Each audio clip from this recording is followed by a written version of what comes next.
హైదరాబాద్లో జరిగే ground reality గురించి మీకు చెప్పాలని అనుకుంటున్నా. హైదరాబాద్లో ఇంటర్వ్యూస్ ఎంత అరాచకంగా అవుతున్నాయంటే, ఈరోజు మా శివ జెన్పాక్ట్ ఇంటర్వ్యూకి వెళ్ళింది.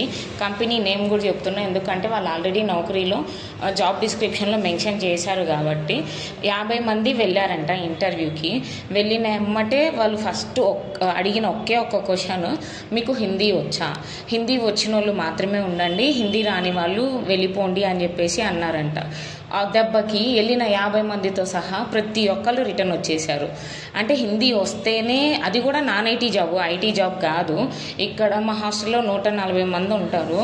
అందులో 50% మంది ఇక్కడ జే స్పైడర్, క్యూ స్పైడర్ వేలకు వేలు డబ్బులు కట్టి కోచింగ్లు తీసుకొని ఐటీ జాబులు రాక నాన్ ఐటీ జాబులు ట్రై చేసుకుంటుంటే, అందులో మళ్ళీ ఇది హిందీ రావాలి, లాంగ్వేజ్ హిందీ రావాలనేది ఒక కండిషన్.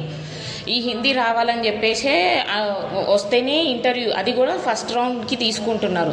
దట్టు వాళ్ళు సెకండ్ రౌండ్లోనో థర్డ్ రౌండ్లోనో చెప్తలేరు. ఫస్ట్ రౌండ్లోనే రాదు అని చెప్పేసి అంటే వెళ్ళిపోండి అని మొహాన చెప్పేస్తున్నారు.